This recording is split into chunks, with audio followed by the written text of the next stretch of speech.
గోదావరిలో మునిగిన యువకుల ఆచూకీ కోసం గాలింపు కొనసాగుతోంది. దీనిపై మరిన్ని వివరాలు మా ప్రతినిధి సాయికృష్ణ ప్రత్యక్ష ప్రసారం ద్వారా అందిస్తారు. షాహీన్, గోదావరి తీరంలో యువకులు పిల్లలు మునిగిపోయిన దుర్ఘటనలో ఇంకా రెస్క్యూ ఆపరేషన్ కొనసాగుతూనే ఉంది. ఇప్పటి వరకు 5 మృతదేహాలు లభ్యమయ్యాయి. సిబ్బంది అంతా కూడా ముమ్మరంగా గాలింపు చర్యలు కొనసాగిస్తున్నారు. మరో 3 కోసం తీవ్రంగా గాలిస్తున్నారు. ఉదయం నుంచి కూడా ఒక్కొక్కటిగా మృతదేహాలు మొత్తం ఒడిసి పట్టుకుంటున్న పరిస్థితి ఉంది. చాలా లోపల అగాధాల్లో మృతదేహాలు కూరుకుపోయాయి. వాటిని ప్రత్యేక పంకాల ద్వారా మరబోట్ల ద్వారా మొత్తం నదిలో జల్లెడు బట్టి పైకి తీసుకొచ్చిన పరిస్థితి ఉంది. వారందరినీ మనం చూడవచ్చు. ఇప్పుడు అక్కడ రెస్క్యూ ఆపరేషన్ కొనసాగుతుంది. స్థానిక మత్స్యకారులతో కలిసి గజ ఈతగాళ్లతో కలిసి ఎస్డీఆర్ఎఫ్ బృందాలు పోలీసుల సమక్షంలో ఇక్కడ రెవెన్యూ సిబ్బంది పర్యవేక్షణలో మొత్తం గాలింపు చర్యలు చేస్తున్నారు. 8 మందికి సంబంధించి ఇంకా మరో 3 మృతదేహాలు తెలియాల్సి ఉంది. ఇప్పటి వరకు 8 మృతదేహాలు లభ్యమయ్యాయి. వారిలో వడ్డీ రాజేష్ షేరులంక, ఎలిపే మహేష్ షేరులంక వీరిద్దరూ కూడా అన్నదమ్ములు.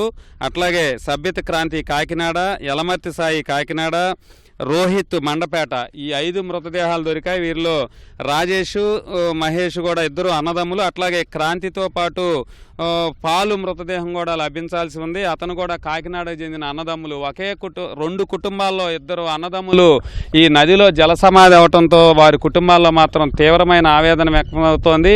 ఇక్కడ చాలా చూడవచ్చు, నది చాలా విశాలంగా ఉంది. ఇది వృద్ధ గౌతమి, అవతల మరో గౌతమి గోదావరి. మొత్తం పరిధిలో నదీ గర్భంలో ఈ లంకలుంటాయి. ఒడ్డు నుంచి సుమారు 1/2 కిలోమీటర్ దూరం ఉంది. చాలా నిర్మానుష్యమైన ప్రాంతం. పెద్దలందరూ కూడా అక్కడ శుభకార్యంలో వేడుకల్లో ఉండగా వాళ్ళందరూ ఒక్కొక్కరుగా యువకులు 11 మంది వచ్చారు. ఎవ్వరూ కూడా లేని నిర్మానుష్య సమయంలో ఒక్కొక్కరు నదిలో దిగారు. ముందు ఒకళ్ళని కాపాడబోయి మరికొంతమంది అలా ఒకరి తర్వాత ఒకళ్ళు నదిలో మునిగిపోయి ఇలా జలసమాధి అవటం మాత్రం కుటుంబాల్లో తీవ్రమైన విషాదం అలముకుంది. సాధారణ కుటుంబాలకు చెందినవారు, కొంతమంది చదువుకుంటున్నారు, మరికొంతమంది వివిధ పనులు చేస్తూ కుటుంబాలను పోషిస్తున్న వారు కూడా ఉన్నారు. ఈ గతంలో ఇక్కడ చూడవచ్చు, ఇసుక పూర్తిగా ఈ రేవుల్లో తవ్వేసిన పరిస్థితి ఉంది. భారీ గోతులు కూడా ఉన్నాయి. ప్రస్తుతం అయితే ఎలాంటి ఇసుక తవ్వకాలు లేదని రెవెన్యూ సిబ్బంది చెబుతున్నప్పటికీ గతంలో తవ్విన ఇక్కడ ఇసుక తవ్వకాలు మొత్తం గోతులైతే ఇక్కడ పరిస్థితి ఉంది. అదే గోతులు నదిలో కూడా ఉన్నాయని కూడా చెప్తున్నారు. చాలా అగాధాలు ఉంటాయి. గోదావరి ఊబి మొత్తం ఉమ్మడి తూర్పుగోదావరి జిల్లా వ్యాప్తంగా కూడా వేసవికాలం తర్వాత నది క్రమంగా వరద ప్రవాహాలు తగ్గిపోయిన తర్వాత ఈ ఊబులైతే బయటపడుతుంటాయి. పైకి మాత్రం సాధారణంగా లోతు లేనట్టు ఉన్నప్పటికీ నదిలో దిగిన తర్వాత ఊబుల్లో చిక్కుంటే మాత్రం బయటికి రావడం కష్టం. ముఖ్యంగా యువకులు, ఎక్కువగా పిల్లలు, చదువుకునే విద్యార్థులు అయితే ఇలా బలైపోతున్నారు. ప్రతి వేసవికాలంలో కూడా ఇదే పరిస్థితి. ఈత సరదా స్నానాలకు రావటం, నది లోతును అంచనా వేయటంలో పిల్లలు అవగాహన లేకపోవడంతో ఈ దుర్ఘటనలకు బారిన పడటం కుటుంబాలను మాత్రం తీవ్రమైన విషాదాల్లో ముంచెత్తుతున్న పరిస్థితి అయితే ఉంది.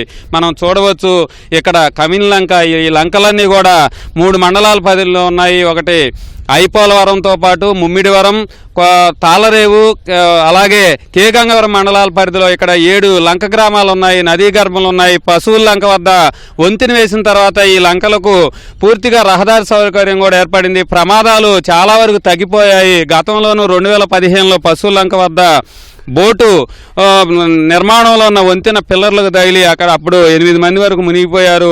చాలా రోజులు రెస్క్యూ ఆపరేషన్ కొనసాగించారు. యానం నుంచి ఎగువ ప్రాంతం ఇది. సముద్రం ఆటుపోట్లు నిత్యం ఉంటాయి.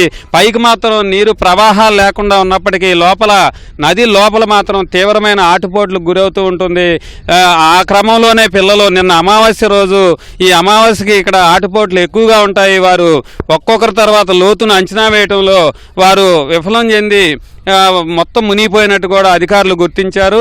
ప్రస్తుతం మాత్రం ఇంకా రెస్క్యూ ఆపరేషన్ అయితే కొనసాగుతోంది.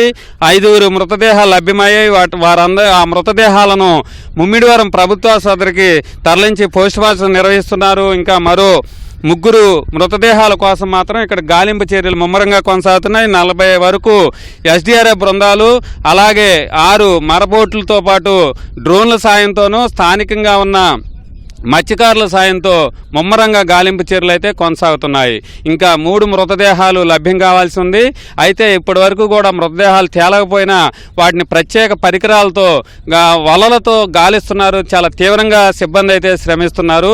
అట్లాగే రామచంద్రాపురం, అమలాపురం ఆర్డీఓలు, ఏఎస్పీలు, డిఎస్పీలు సహాయ పర్యవేక్షణలో ఈ రెస్క్యూ ఆపరేషన్ అయితే గోదావరి తీరంలో కొనసాగుతోంది. కెమెరామెన్ రాజశేఖర్తో సాయికృష్ణ, ఈటీవీ న్యూస్.